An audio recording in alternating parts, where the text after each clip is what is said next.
ഒരിക്കൽ സയ്യിദ് അബ്ദുറഹ്മാൻ മുല്ലക്കോറ്റങ്ങൾ വരച്ച് കാണിച്ചു തന്ന മാർഗത്തിലൂടെ ഈ മുസ്ലിം സമൂഹത്തെ മുന്നോട്ട് നയിക്കാൻ സമസ്ത കേരള ജംഇയ്യത്തുൽ സാധിച്ചിട്ടുണ്ടെന്നത് ഒരു യാഥാർത്ഥ്യമാണ്, അനിഷേധ്യമായ പരമാർത്ഥമാണ്, ആർക്കും നിഷേധിക്കാൻ സാധ്യമല്ല. ഇതാണ് സമസ്ത ചെയ്തത്. ഏറ്റവും അവസാനം ഇപ്പൊ നിൽക്കുന്ന ചെറിയ ചില വിവാദങ്ങൾ വഫിയ പ്രസ്ഥാനവുമായി ബന്ധപ്പെട്ടതാണ്. ഞാൻ അതിലേക്ക് കടന്നു പോകുന്നില്ല. അവിടെയും സമസ്തയുടെ സൂക്ഷ്മതമായ നിലപാടാണ് ഇവിടെ ഉപയോഗപ്പെടുത്തിയത്. ചെറിയ വ്യതിയാനങ്ങൾ നമ്മുടെ ചില സ്ഥാപനങ്ങൾക്ക് വരുന്നു എന്ന് കണ്ടപ്പോൾ ബഹുമാനപ്പെട്ട സമസ്ത ഇടപെട്ടു തിരുത്താൻ ശ്രമിച്ചു. അതല്ലാതെ സമസ്ത കേരള ജംഇയ്യത്തുൽ ഉലമ അതിൻ്റെ നയത്തിൽ നിന്ന്, അതിൻ്റെ നിലപാടിൽ നിന്ന്, അതിൻ്റെ ലക്ഷ്യത്തിൽ നിന്ന് ഒരിക്കൽ പോലും വ്യതിചലിച്ചതിൽ മാത്രമല്ല 100 കൊല്ലം കഴിഞ്ഞിട്ടും ഭരണഘടന പോലും ഭേദഗതി ചെയ്യാതെ അതേ ലക്ഷ്യത്തിലേക്ക് അത് മുന്നേറിപ്പോയിക്കൊണ്ടിരിക്കുകയാണ്.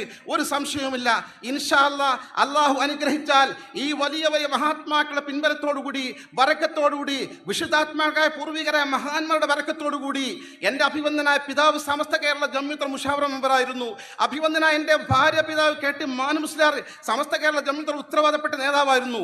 അവരെപ്പോലുള്ള പൂർവികരായ മഹാത്മാക്കളുടെ ബറക്കത്ത് കൊണ്ട് സമസ്തയുടെ പ്രഖ്യാപിത ലക്ഷ്യത്തിൽ നിന്ന് ഒരു കാരണവശാലും വ്യതിചലിക്കാതെ ആരെങ്കിലും വ്യതിചലിപ്പിക്കാൻ ശ്രമിച്ചാൽ അത്തരം ശ്രമങ്ങളെ എതിർത്ത് പരാജയപ്പെടുത്തിക്കൊണ്ട് സമസ്ത ലക്ഷ്യത്തിലേക്ക് മുന്നോട്ട് ഗമിക്കുക തന്നെ ചെയ്യും ഇൻഷാ അല്ലാഹ് എന്ന് മാത്രം ശ്രദ്ധയിൽപ്പെടുത്തിക്കൊണ്ട് ഞാൻ എൻ്റെ വാക്കുകൾക്ക് വിരാമം കുറിക്കുന്നു.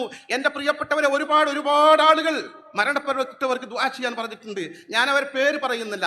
ഒരുപാട് ആളുകൾ ഹോസ്പിറ്റൽ കേസുകൾ ഷിഫയാകാൻ ദുആ ചെയ്യാൻ പറഞ്ഞിട്ടുണ്ട്.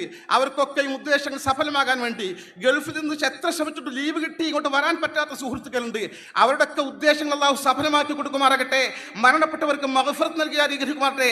പ്രത്യേകിച്ച് നമ്മുടെ മരണപ്പെട്ട എല്ലാ ആളുകൾക്കും അല്ലാഹു മഗ്ഫിറത്ത് നൽകി ദറജ ഉയർത്തി കൊടുക്കുമാറാകട്ടെ. രോഗങ്ങളൊക്കെ അല്ലാഹു ശിഫയാക്കി തരുമാറാകട്ടെ.